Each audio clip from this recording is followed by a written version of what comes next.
to Dana, you know what is the coolest thing of all is to stand up here and hear you all talking and see you all talking and see arms going and nodding, and that is just so neat. No punching. Was he punching at your table? Okay, so 3 people who would like to share something. Maybe someone who hasn't said anything before. If you could just pop your hand up. Someone who'd like to share of their experience. Right, we head down the front. Awesome. Share your experience from the flood. Lucy is running around with the microphone. Yeah, I just want to share this this thing that I've actually observed between the first flood and the second flood, and it wasn't my own property. It was a friend's property who's in Wachipico, and between the first property, the first flood and the second flood, the first flood, her property was absolutely inundated with water and obviously grass and debris.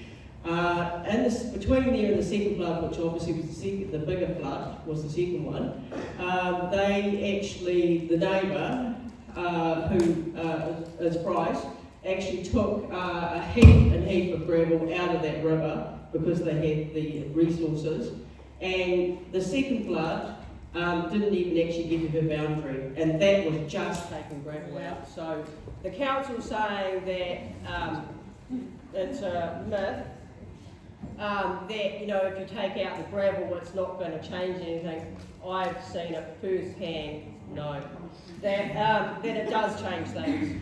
So that's what I've seen, firsthand. So I just wanted to share that, so hopefully the people that are here in the council saying that it's a myth is nonsense. Awesome. Thank you, Tanya. Sorry, I wasn't staring at your chest. I was just trying to see your name tag. Awesome. Who else would like to share their experiences of the flood? Oh, we're going to head down the bank. Go, Lucy.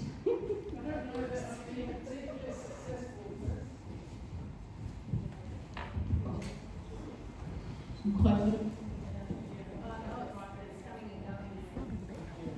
I've been in this area 5 minutes. I'm not from a farming background. I'm from living in suburbia.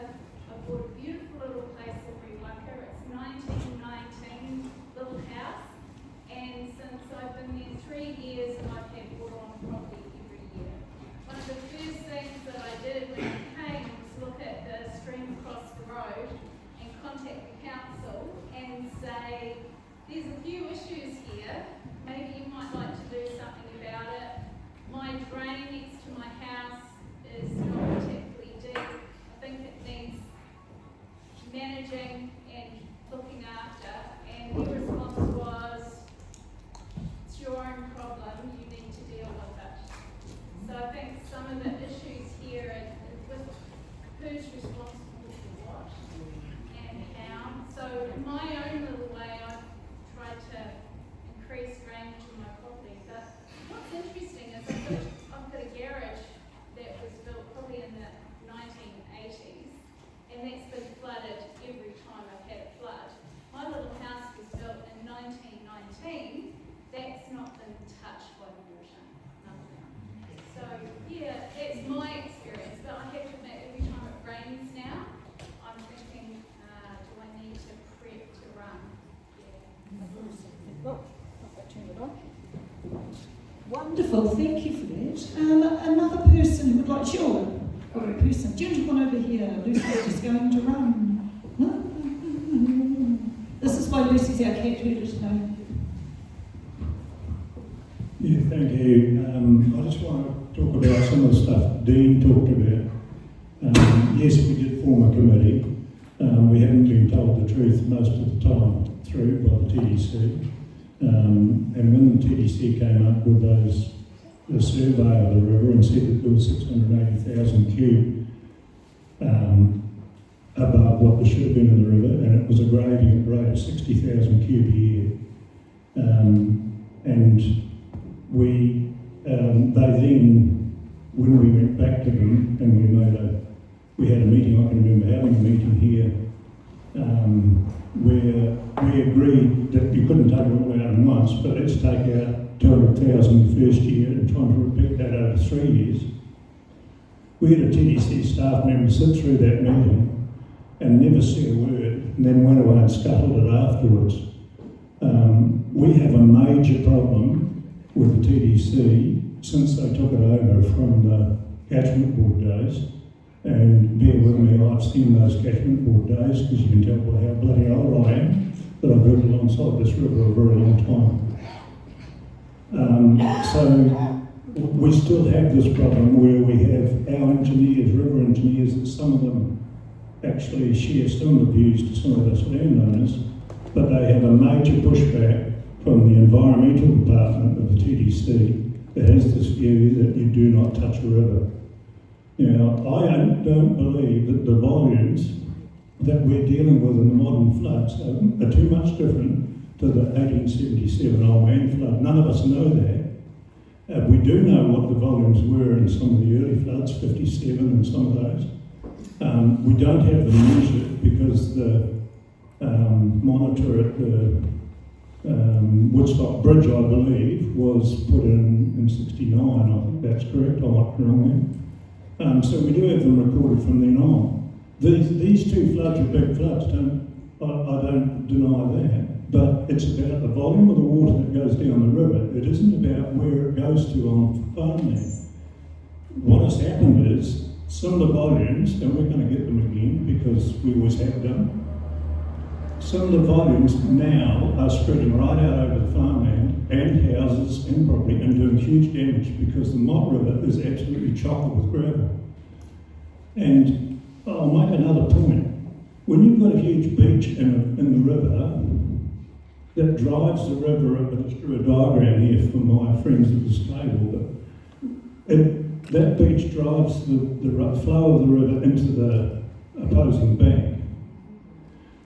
Most of the damage is done in our smaller floods, and those smaller floods will drive the river into there from the beach that's sitting in the middle of the river or the island and erode the bank and erode our riparian strip. I've got photos of my property that showed at least 30 or 40 metres of riparian vegetation all the way down the length of my property. Now, over the years since 1990, I have watched that riparian strip be eroded by these small floods. And also, then the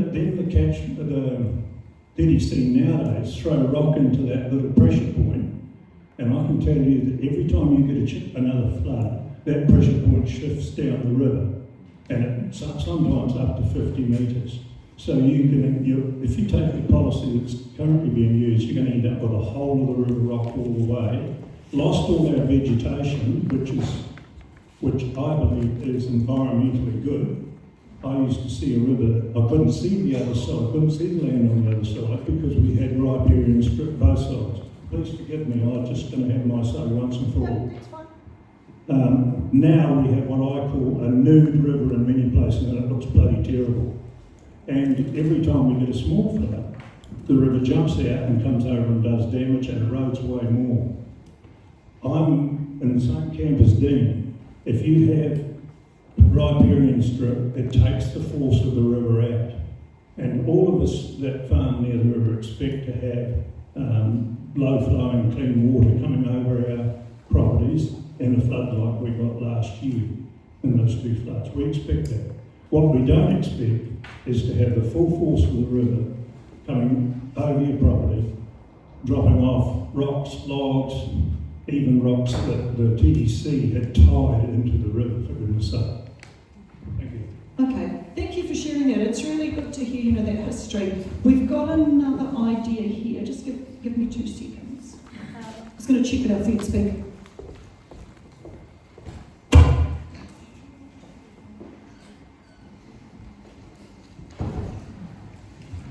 Yep, okay, cool. We'll take one more and then we're going to hear from the council. So we've got our last person here in the blue.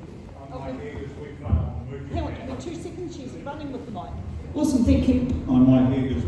We farm on Mirka catchment. We're hot farmers there. We've got a section of about 100 metres that was rocked, and the rock just peeled away. There's nothing to stop the first rock the water just works everything out. It's taken the neighbour's pump shed. It's lined up to take a section of ours out of the next floods. We'll live with the fact that the council can't touch it at the moment because it's got no money. But I'm pissed off the fact that if I go in there and touch anything, there'll be a non-compliance and I'm in deep trouble. If I go further back up the valley, and I'm really looking at point 3 over there because I totally agree with it and what David said.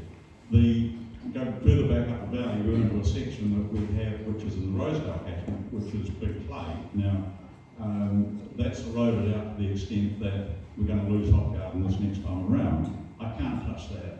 There is no funding from the council because it's not rated. So even though it's not rated and there is no money for it, if the council come and do anything, they want all the money to do it. So I've got to live with that as well. I think where the problem is that there's too many experts telling us what to do and we're not actually getting there. I'll just give you one last example that annoys the hell out of me. On the old house, on Mirka Stream on Old House Road, about 60 years ago, my uncles put a weir in there to measure the water. It eroded away, it created a drop of about 2 metres. It became a fish passage problem. The local engineer, Rick Lowe, was not allowed to be engaged to do anything with it. They brought in an environmental engineer. They spent $300,000 putting 3 weirs down from that and a staircase type effect. We had a flood about this time last year, mid-April last year, half a flood. It wiped the whole lot out. Now, anyone that looked at that knew damn well that was going to go. And my suggestion would be the local knowledge, the boots on the ground type approach is what we need. We need to change what the rules and regulations are that gravel has to be taken out of the river. We have to have some common sense and don't bring in some fancy environmental engineer that literally knows nothing. And the evidence of that is there. So I totally endorse what David McGavison has just said. We've all got the same problem. It's not just the moderator. The floods are going to keep coming. We don't need to be told that. We know damn well it could be another one this year just as good as it. Awesome, thank you. And, you know, I just want to thank you. I want to thank those speakers who were brave enough to stand up and share their experiences in front of the group. That's not easy to do. I thank you all for being incredibly respectful of other people and sharing your ideas in a really respectful and honest way. So on that note, we have Mirka from TDC, and I would like you to share the same respect towards Mirka that you have shown to each other and that you have shown to the other speakers. So all I can say to you is don't shoot the messenger.